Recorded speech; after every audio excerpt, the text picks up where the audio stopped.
¿Es posible llevar el Evangelio respetando e incorporando elementos ancestrales y culturales de la identidad maya?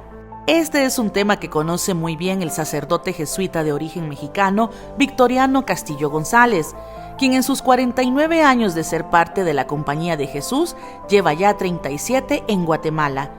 Asignado a una parroquia indígena maya quiché, en Santa María Chiquimula, departamento de Totonicapán, el padre Victoriano ha estado vinculado a los pueblos originarios. Desde esa experiencia, el padre Castillo explica por qué es importante abordar la espiritualidad católica desde un enfoque que incorpore la cosmovisión de los pueblos originarios.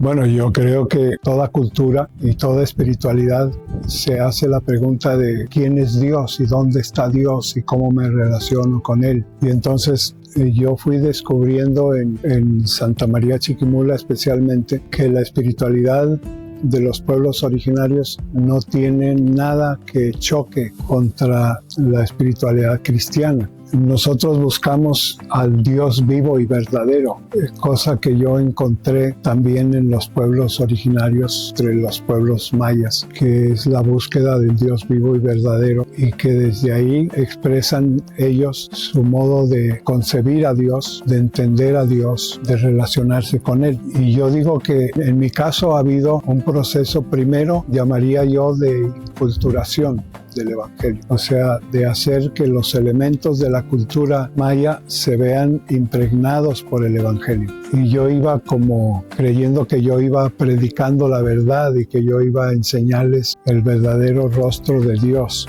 del mismo Dios que yo encontré en la cultura maya, el mismo Dios que predica a Jesús en el Evangelio, porque Jesús no vino a predicarse a sí mismo. Incluso la teología más ortodoxa de la Iglesia Católica nos dice que Jesús tampoco vino a predicar a Dios, no vino a predicar al Padre, sino vino a enseñarnos el camino de la construcción del reino de Dios, vino a predicar el reino de Dios. Y entonces el reino de Dios está presente en todas las culturas, conozcan o no conozcan el Evangelio, ya los pueblos originarios, sea aquí en América, sea en cualquier otro continente, tienen su manera de expresar a Dios y de encontrarlo. Y entonces el primer paso fue ese, de predicar el Evangelio para hacer que el Evangelio, por decir así, bañara la cultura y la espiritualidad de los pueblos indígenas. Después me di cuenta de que no se trataba de solamente predicar el Evangelio, sino de hacer que los valores de la cultura maya también entraran a enriquecer la espiritualidad maya. Y entonces fuimos incorporando, como lo que hicimos hoy en la oración inicial, fuimos incorporando elementos de la cultura y de la espiritualidad maya en los ritos cristianos. De manera que fuimos haciendo la adaptación como pide el concilio. El concilio pide que hay que adaptar los ritos cristianos y la espiritualidad cristiana a la espiritualidad y a los ritos de los pueblos originarios. Entonces fuimos haciendo que los ritos cristianos tuvieran elementos de la cultura maya. Por ponerte un ejemplo, cuando nosotros hicimos la primera traducción de la liturgia, al traducir la liturgia de la Eucaristía, traducíamos literalmente, este es el Cordero de Dios que quita el pecado del mundo. Y entonces, cuando hicimos esa primera traducción, preguntábamos a la gente, ¿y se entiende? Sí, sí se entiende, Padre, pero no es así. ¿Cómo no es así? No, porque ¿cómo es que Dios va a ser un chivo? Porque el cordero en la cultura maya, en el altiplano, es el chivo de donde se saca la lana para hacer las chamarras y de donde se saca la carne para comer y donde se sacrifica el chivo para hacer la comida. Entonces Dios no puede ser eso. Entonces, bueno, a ver, ¿qué sentido tiene en la cultura cristiana el que Jesús es cordero? El cordero en el Antiguo Testamento es la materia de sacrificio. Entonces lo que los judíos, el pueblo judío utilizaba para hacer un sacrificio de expiación de los pecados, de perdón, de acción de gracias, etc. Entonces, ¿qué elementos tiene un rito cristiano, un rito maya. Entonces, ¿cómo se le llama al material que se usa para hacer la ceremonia maya? Todo eso, las candelas, el incienso, el pom, las flores, las frutas, todo ese material, ¿cómo se le llama? Choconzán. Entonces Jesús, Arewario Choconzán de Dios. Entonces este es el Choconzán de Dios. Este es el material, este es el guaro, el pom, el aguardiente, las candelas. Este es Jesús. Ahora sí entendemos. Entonces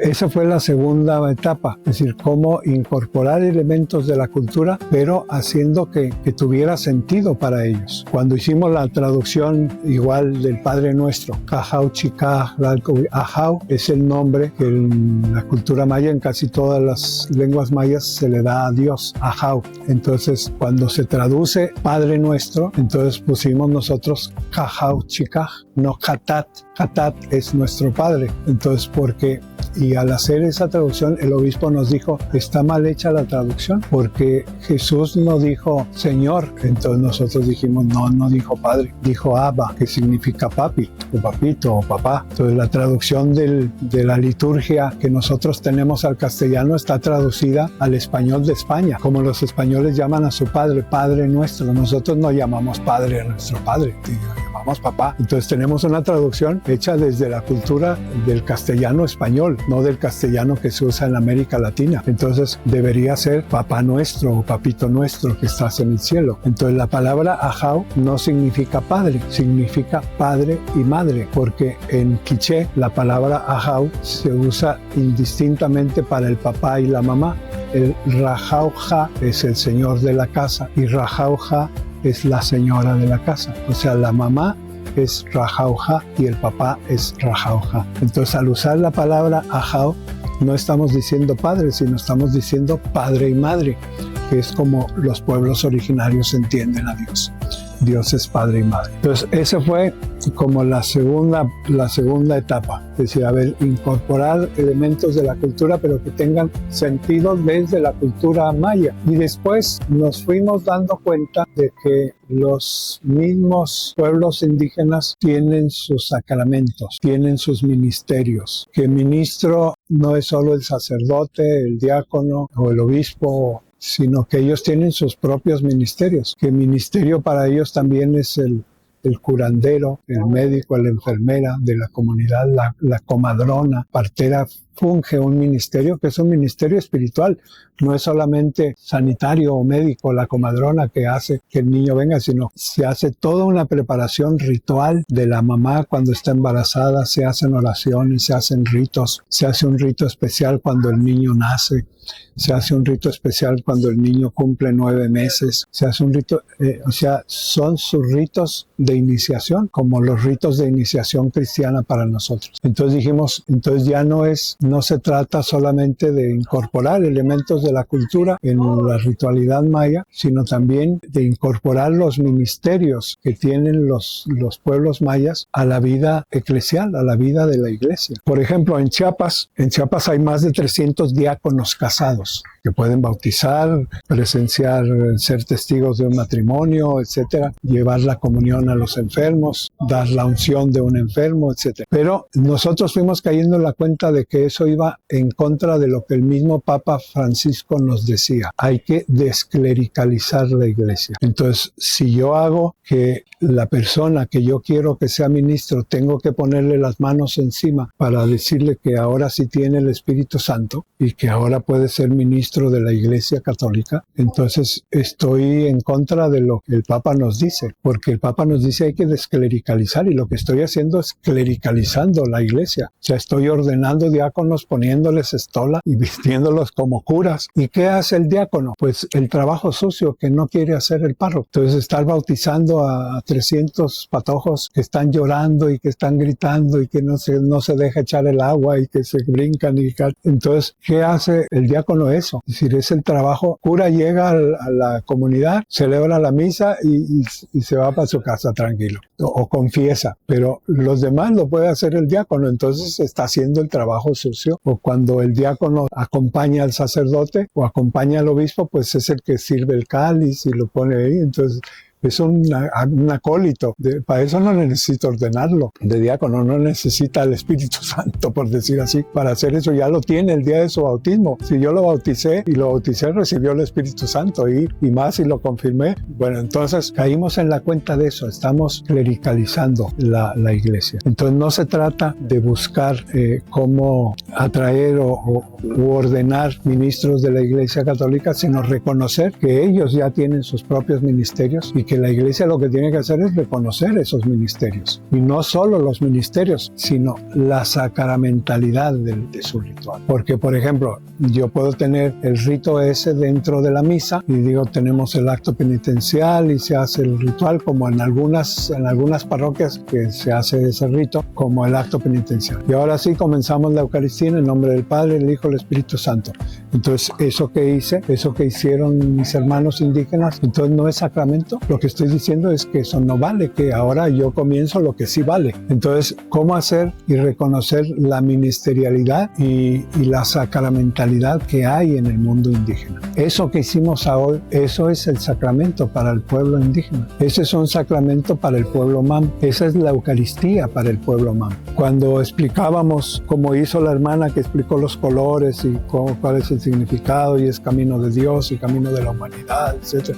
Y en el centro está Dios, está el corazón del cielo, corazón de la tierra, que es Dios. Explicamos eso en un taller que tuvimos de inculturación con religiosas y religiosos, formadores, la mayoría de ellos, maestros de novicios, formadores de juniораdos y superiores y provinciales y todo. Al final preguntó un hermano, dice, bueno, sí, muy bonito eso, padre, pero ¿ahí dónde está Jesús? Entonces yo dije, no está. Y entonces, ¿qué estamos haciendo? Jesús no vino, lo que decía antes, Jesús no vino a predicarse a sí mismo, Jesús no vino a predicar al Padre, Jesús no vino a fundar una iglesia, sino Jesús vino a instaurar el reino de Dios. Entonces, ahí hay valores del reino de Dios, de justicia, de hermandad, de fraternidad, de hospitalidad, de respeto a la madre tierra, reconocimiento de la creación de Dios.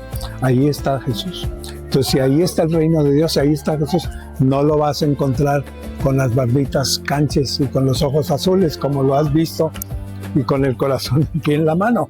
No lo vas a encontrar ahí.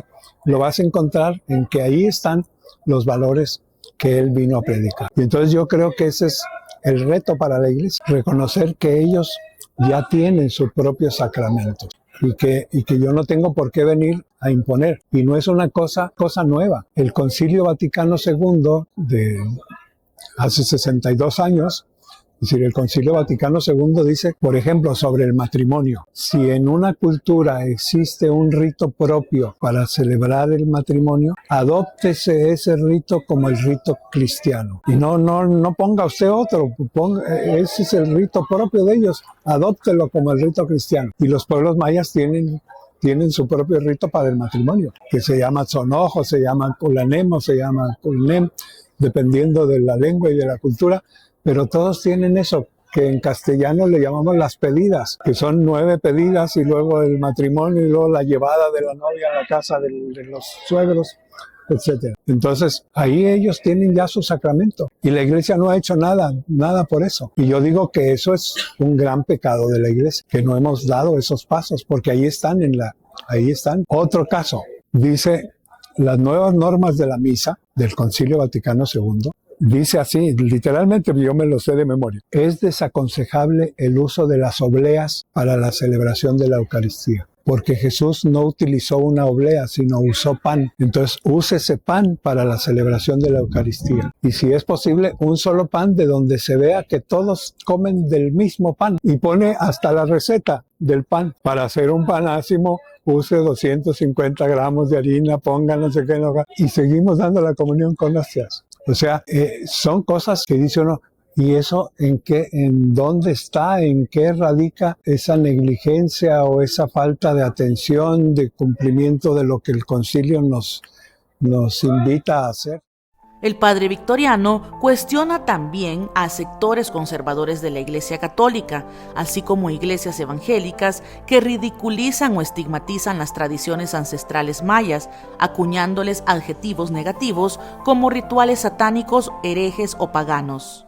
Bueno, yo lo diría con una palabra: no peyorativamente, pero es ignorancia, ¿sí? Ignorancia en el sentido de que no sabemos lo que está haciendo la persona, de que no sabemos lo que hay en la espiritualidad. Tanto entre los católicos como entre los evangélicos, la acusación esta de que es satánico, de que se está pidiendo el mal, de que se está queriendo hacer daño a la persona, lo mismo hacemos nosotros. Te llega una intención de la misa, entonces protección para el negocio de Juan Lushpu, que trabaja en el mercado central en la zona 4. ¿Qué hay detrás de esa intención? Entonces, ¿protección de qué? Entonces yo, siempre que me venían intenciones así, preguntaba, ¿protección de qué? De mis enemigos, Padre. Es que tengo muchos enemigos que venden lo mismo que yo en el mercado, y entonces, ¿qué estás pidiendo?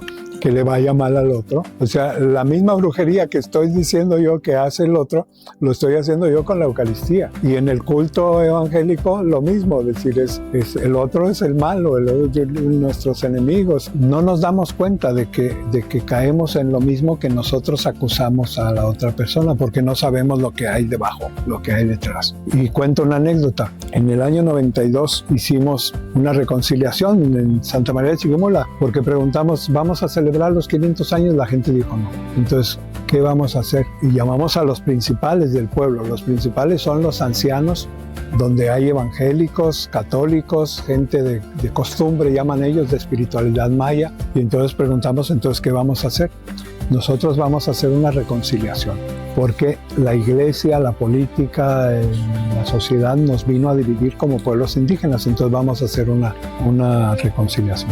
Entonces, ¿qué fecha la hacemos? ¿12 de octubre? No, en el calendario maya hay un día especial para hacer la reconciliación, que es el 12 serpiente, Cablajucán. ¿Y dónde se hace? En el cerro aquel que está al norte. Entonces fuimos allá, ¿y qué vamos a hacer? Bueno, los evangélicos nosotros predicamos y hacemos un culto y hacemos...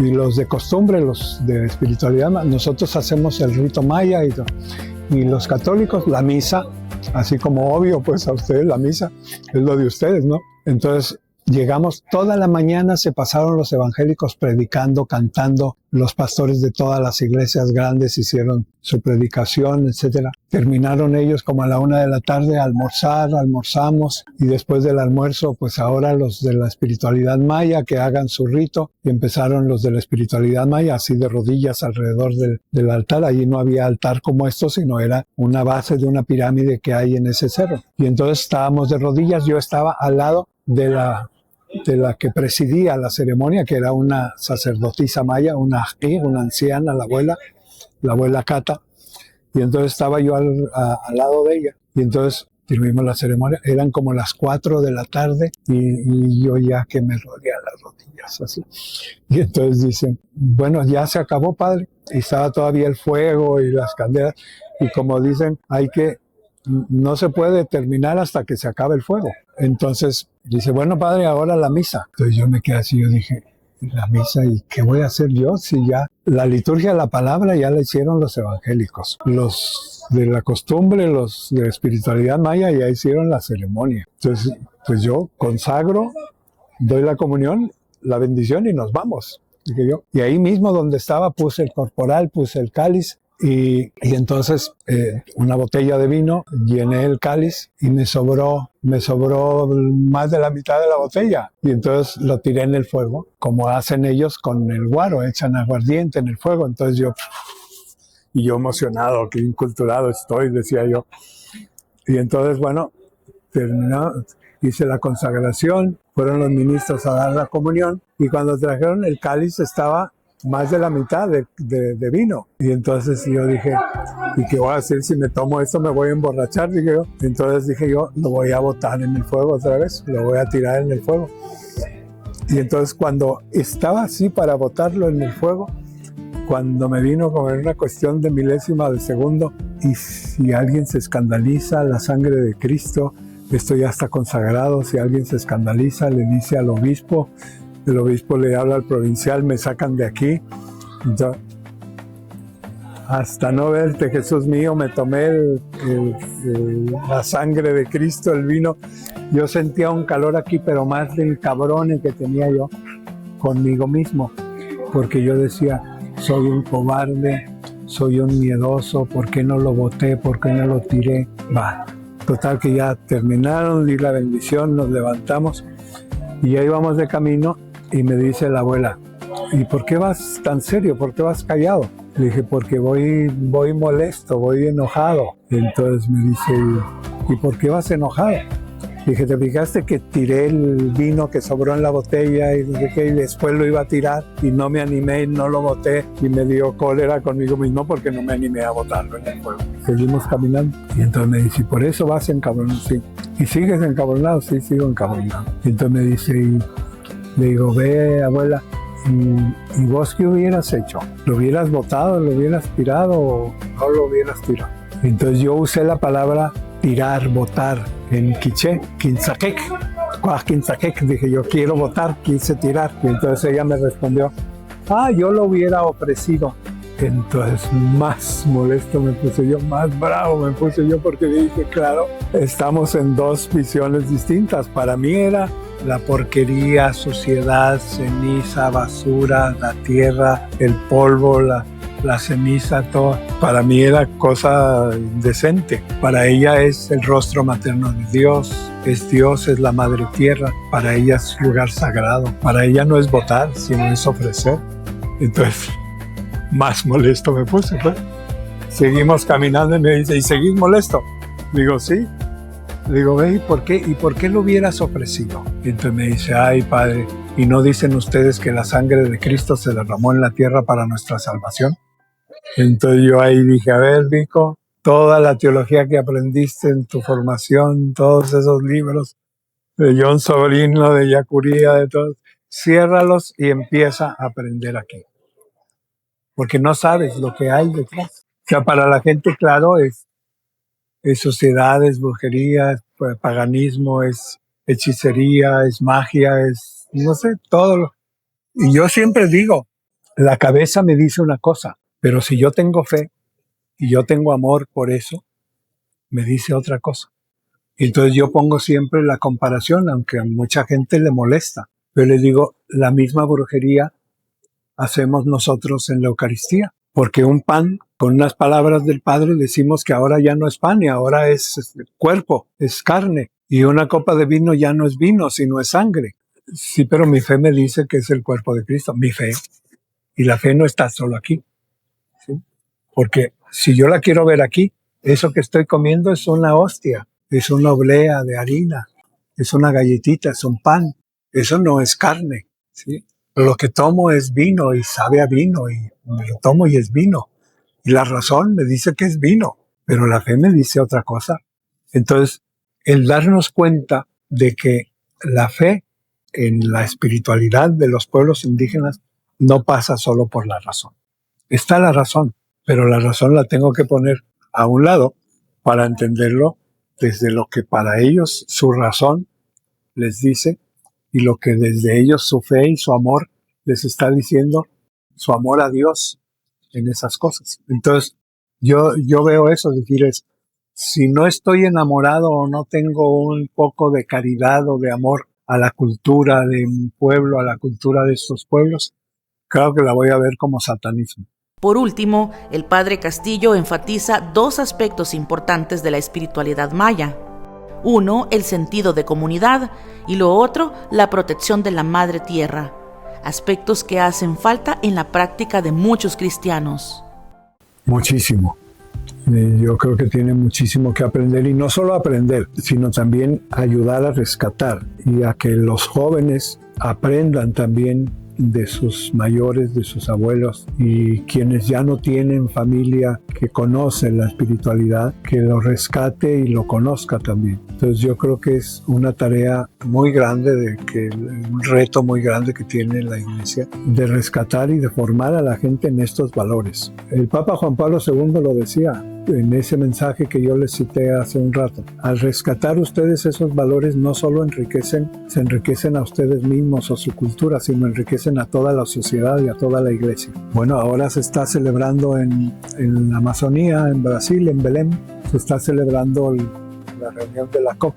30, que es sobre el cuidado de la madre tierra, de la casa común. Y se está haciendo ahí en esos pueblos que son los que han conservado ese pulmón del mundo. Una tarea grande de la iglesia va a ser esa, que los pueblos, el hacer que los pueblos indígenas sean escuchados en esos valores que tienen de respeto a la madre tierra, a la naturaleza, a la casa común. Y algo de esto está contenido en la espiritualidad de los pueblos indígenas, pero no solo en la ritualidad, como en lo que acabamos de hacer en la mañana, sino está y en la práctica de la espiritualidad contenida en el calendario maya. El calendario maya es el que les va dando las pautas de qué hacer, de cómo cuidar la tierra, de cómo comportarme en este día conmigo mismo, con mi familia, con mi comunidad, con los demás, para mantener la armonía y las relaciones equitativas entre nosotros. Entonces el calendario maya nos da esas pautas, porque el calendario maya tiene 3 aspectos. Uno es como la voz de las abuelas y los abuelos. Las abuelas son mandonas y mandan siempre con imperativos: levántate, come, haz tu tarea, ponete a trabajar. Entonces las vemos a las abuelas así, y el calendario maya es así. El calendario maya nos da órdenes: reconciliar, deja de estar haciendo tonterías, no te conviene esa relación, deja de estar robando, no hagas esto. Entonces el calendario maya me da órdenes, pero es igual como las abuelas que nos dan órdenes, son imperativas, pero también son alcahuetas, o sea, nos dan la gracia, nos alcahuetean y nos hacen el favor de ayudarnos a hacer lo que nos piden. Lavar la ropa, barrer la casa porque va a venir tu mamá y no sé qué, pero ella va y te da la escoba y se pone a barrer contigo y se pone a hacer. Y el calendario maya también es así. Ya verás que todo va a salir bien, no tengas miedo, no te va a doler, hazlo por tu bien. Entonces el calendario maya también en nuestro nahual, y cada día nos va diciendo, nos va dando gracia, y nos va dando la presencia de Dios que nos ayuda a aquello que nos ha mandado. Y el último aspecto, el tercer aspecto, es que es la parte que a nosotros ahora nos toca, es el compromiso. Y ahí viene como el compromiso social o el compromiso político, el compromiso mío con la madre tierra, con su defensa. Y entonces es la parte que ahora a mí me toca. Ahora, ¿qué debo hacer yo? Como dice San Ignacio en los ejercicios espirituales, ¿qué debo hacer por Cristo? ¿Qué debo hacer yo ahora que Jesús me llama, que Dios me llama a servir a esta comunidad, a servir a esta iglesia, a servir a mi pueblo? ¿Qué debo hacer? Y entonces viene lo que a mí ahora me toca. Bueno, pues ahora voy a empezar a organizarme.